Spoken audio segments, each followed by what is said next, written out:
This video was recorded with the AverMedia Live Gamer Portable. Skip it up and that up! Oh, Gotta Blades for iOS and Android. How I want to love you, but can't.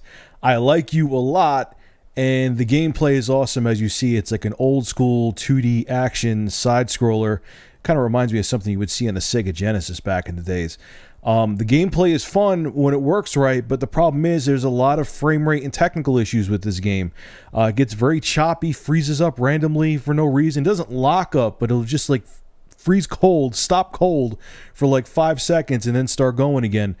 I mean, it's only a 2.5D side-scroller. I mean, my tablet is not the top-end tablet in the world, but it's a Tegra 3 tablet, which although Tegra 3 is dated now, it's still capable, and I could play a hell of a lot more demanding games on my tablet than this. So, I don't know, it's on iOS too. I haven't tried it on iOS. I tried it on multiple Android devices, and all of them seem to have the same issue.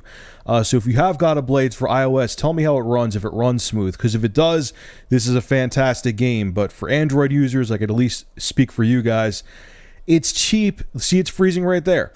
It's cheap, but I don't know. It just, the technical issues really piss me off, and hopefully they make an update for this, because it is a fun game when it works right. So although this is an old article, it's still very relevant because it's constantly talked about on forums and on YouTube.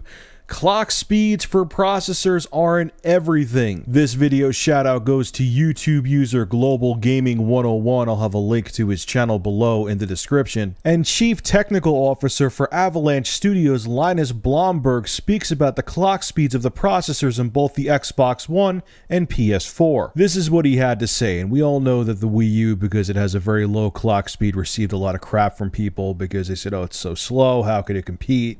So on and so forth. But this is what he had to say about clock speed when it comes to next-gen processors. Clock speed isn't really a very good measurement of performance. Modern processors are capable of processing much more data than last-gen processors, even at lower clock speeds.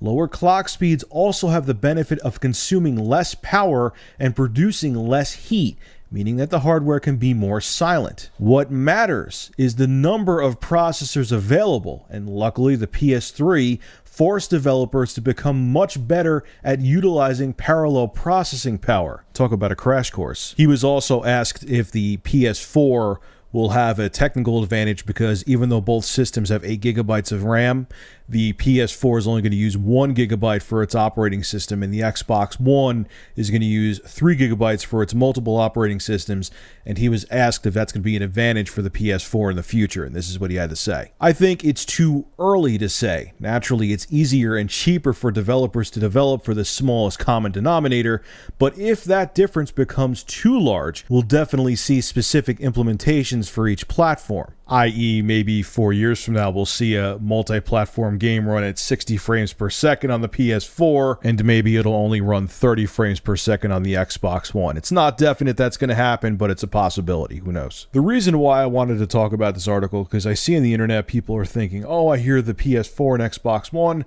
are only running at 1.6 gigahertz. I hear some rumors they're 2 gigahertz too, or the Xbox One may have been downclocked and whatever. They're a lower clock speed than the 7th gen consoles, and people think that means they're going to be slower performance or lower performance, and that's not the case. You know, it was funny, I used to work for HP, and I used to visit different stores, and people used to see, you know, there would be like a dual core Pentium machine, laptop or desktop or whatever, and then there would be a quad core, you know, Core i5 desktop or an i7, but one would be at a lower clock speed and one would be at a faster clock speed, and the dual core would have the faster clock speed. They'd be like, hey, isn't this a faster machine? And I'm like, no, it isn't just about that. You know, you have a quad, you have the Core i7 here, and even though it's a lower clock speed, because it has 4 cores and on top of it it's hyper-threaded, that means it could do 8 different things at once. Whereas that dual core machine can only do 2 different things at once. So even though it's faster, quote unquote, because it's running at like 3 gigahertz as opposed to 2.4, the i7's running at 2.4, it doesn't mean it's more efficient. It doesn't mean it's faster. That's not how it works. And that's the same with these next gen consoles. You know, you're running it at a lower clock speed, fine, than the current gen, but you have 8 cores that can handle 8 different tasks at once. So they're going to be faster. It's a newer architecture. And even though the clock speed is lower on the next gen systems, you can't even compare them. It's like comparing apples and oranges. There's no way, even though the processors may only be 1.6 gigahertz, that you could compare a 2013 8-core processor to the Xbox 360's triple-core processor that was from 2005. It's night and day, the difference, and the performance difference is going to be huge. Also, too, they were looking for a lot of performance in a small package, and that's another reason why the clock speed is much lower on the next-gen consoles, because they don't want to worry about heating issues, period.